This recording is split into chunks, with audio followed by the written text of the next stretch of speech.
dalam satu minggu ini banyak sekali kejadian yang terjadi di tanah air. Dan respon malam ini akan mengulas salah satu berita yang terbesar. Ada satu kabar yang banyak sekali mendapat sorotan dari masyarakat ketika penyadapan terjadi di rumah kediaman atau rumah dinas dari Gubernur DKI Jakarta Jokowi. Ada 3 lokasi yang disadap, ini adalah lokasi yang terpenting. Kamar tidur, kamar mandi, dan ruang tamu. Dan ini adalah komentar-komentar dari tokoh penting mengenai penyadapan yang terjadi pada beberapa hari yang lalu. Kita lihat bersama. Penyadapan itu dilakukan sejak lama. Saat saya menjadi wakil presiden pun penyadapan sudah ada. Itu adalah komentar dari mantan wakil presiden Yusuf Kala. Kedua, ada dari Marzuki Ali. Lebih baik kasus penyadapan ini dilaporkan ke polisi daripada dibawa ke ranah politik. Itu kan di rumah, jadi jangan dibawa ke politik. Kalau dia diam, lapor lebih elegan dan diceritakan saja. Ini adalah komentar dari Komisi 1 dari Muhammad Najib. Komisi 1 sedang mencari tahu apakah ini betul-betul sebuah penyadapan atau sebuah cara untuk meningkatkan citra politik saja. Karena itu, kami tidak ingin terburu-buru mengomentarinya. Dan malam ini Respon akan mengulas secara jelas, secara detail mengapa penyadapan terjadi. Nanti saya akan mengundang narasumber yang tentunya akan berbicara secara detail tentang penyadapan itu. Sebelumnya ada 2 teman saya yang malam minggu ini ditemani oleh cowok-cowok ganteng. Cinta, kalau bicara soal penyadapan, saya masih ingat saya pernah jadi tenaga penyadap. Saya pernah tugas di KPP, Komite Pemberantas Penyelewengan. Jadi saya menggunakan alat media yang sangat-sangat alami. Jauh sebelum ditemukan telematika dan sebagainya itu. Apa itu? Saya menggunakan seekor anjing. Tapi nengoknya yang lain pas anjingnya. Oh iya, seekor anjing. Jadi saya itu melakukan pelatihan pada dia, kasih foto pejabat yang saya selidiki dengan perempuan yang dituduh selingkuh. Nah, masuklah anjingnya 2? 1. Anjing 1? Singkat cerita, dia masuk ke dalam rumah. Berapa menit kemudian balik? Anjingnya balik? Iya, saya tanya, ini ada nggak? Anjingnya bilang, berarti ada.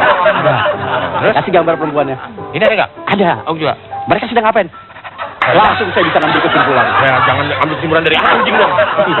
Bagaimana? Nah, menurut Bung Ponco? Ya, saya pikir begini. Apa yang dialamin Bung Coki itu Terima kasih. make sense. Ya. Tetapi bagi saya ini masalah yang krusial. Harus segera ditanganin. Karena apa? Ini bicara tentang kewibawaan bangsa. Nah, untuk itu kita tidak bisa main-main. Saya akan panggilkan kader saya yang terbaik. Dia juga memiliki kapasitas yang baik dalam hal IT. Saya akan panggilkan Kanjeng Raden Tumenggung Roy Suryo. Silakan Saudara Roy Suryo. Mas Roy Suryo ini Menpora, tetapi saya malam ini tidak berbicara mengenai perkembangan dunia olahraga, Mas. Penyadapan dilakukan di rumah Jokowi. Kalau Mas Roy sendiri melihat, seperti apa, Mas?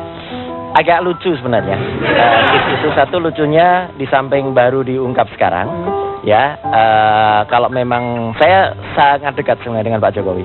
Jadi saran saya Pak Jokowi kalau memang disadap, ya saat itu juga lapor saja ke kepolisian. Karena memang menurut Undang-Undang Telekomunikasi nomor 36 tahun 99 tidak ada satu orang pun yang boleh menyadap, ya kecuali itu institusi resmi. Misalnya adalah kepolisian pun untuk tugas tertentu dan untuk KPK. KPK pun juga tidak sembarangan menyadap loh ya. Jadi kalau KPK menyadap itu hanya untuk tupoksinya yaitu korupsi. Nah, jadi penyadapan itu tidak sembarangan, tidak mudah. Tapi kenapa saya tadi bilang lucu, ya? Masih tertarik tuh Mas, lucu apa, Mas? Pak Lucu Jokowi bisa ini menemukan alat penyadapnya, ya, dengan peralatan yang sangat sederhana katanya, ya, artinya dengan sebuah receiver yang bisa mendeteksi kalau ada perangkat yang kemudian melakukan transmisi di situ. Itu kan berarti tukang sadapnya harus belajar lagi.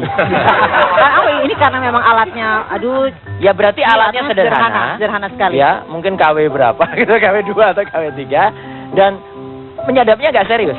Ya, soalnya kalau menyadapnya serius, saya aku yakin tidak akan ketemu. Dan pasti sudah sedemikian rupa untuk diletakkan di posisi yang tidak mudah gitu. Nah, kalau ini kan dengan mudah katanya rahasia di kamar mandi. Iya, di kamar mandi atau tidur. Misalnya di balik vas gitu kan misalnya. Dan itu kan alatnya cuma sederhana banget, cuma satu mikrofon kecil, ada transmitternya di situ dengan satu baterai, itu bisa hidup kira-kira 1 bulan. Ya, atau bahkan 2,5 bulan dengan kapasitas baterai. Terus ada receiver lain yang kira-kira jaraknya mungkin setengah kilo atau 1 meter di sekeliling. Jadi penyadapnya juga pasti juga orang-orang situ aja. Orang-orang situ. Kalau Mas melihat dengan alat yang sederhana begitu ya, ini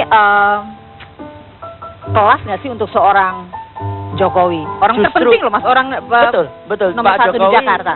sekali lagi adalah orang nomor 1 di DKI Jakarta. Dan saya yakin kalau alatnya yang ditemukanlah alat sejenis itu adalah orang yang dekat dengan beliau dan mungkin punya kepentingan dalam waktu dekat.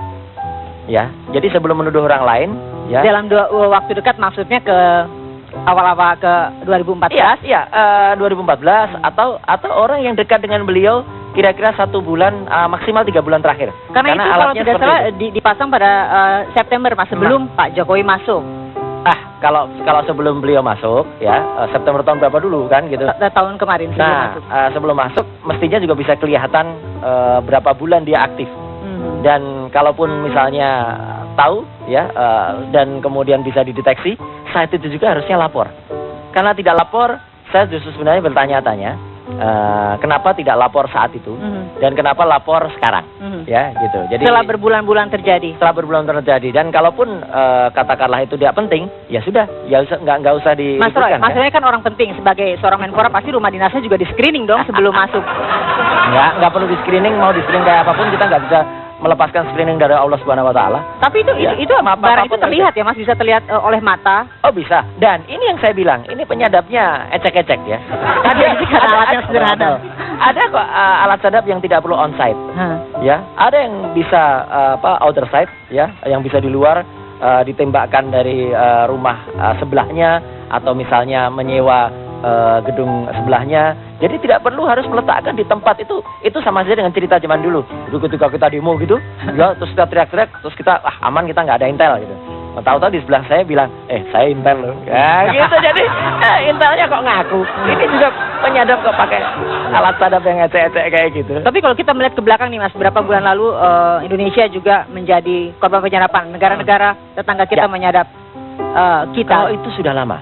Bahkan saya, meskipun sekali lagi bukan tupoksi saya selaku Menteri Pemuda Olahraga, tapi saya sempat juga ketika ditanya oleh teman-teman wartawan, saya keluarkan slide presentasi saya kira-kira 10 tahun yang lalu. Saya sudah menyampaikan itu bahwa lepasnya Timor pun ya itu bukan tidak mungkin karena kasus penyadapan.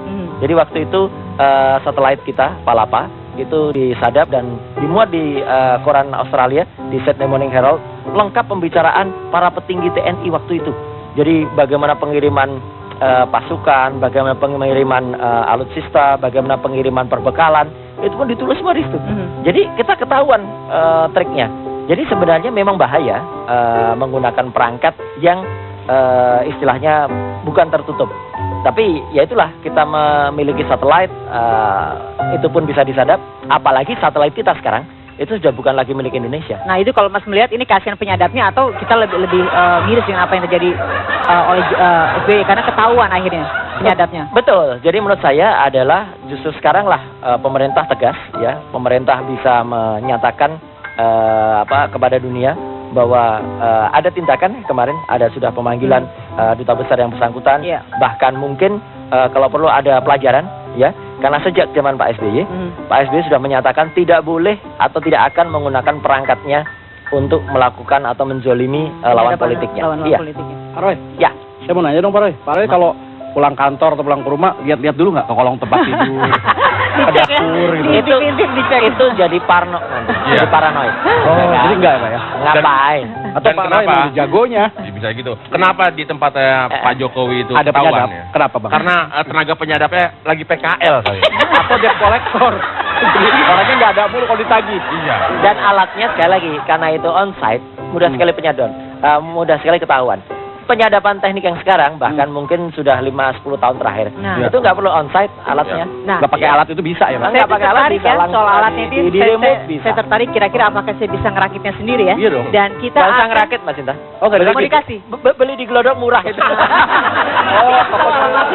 Kita istirahat dulu, nanti kita akan berbicara mengenai kira-kira toko di Glodok mana yang jual alat itu. Kita kembali saat lagi di Respon. Mengatakan tadi Palapa bukan milik kita lagi. Apa yang menarik dari itu? Milik Indonesia saja dulu itu disadap. Iya. Apalagi sekarang satelitnya milik asing. Sudah bukan milik kita. Jadi sangat lebih mudah lagi disadap.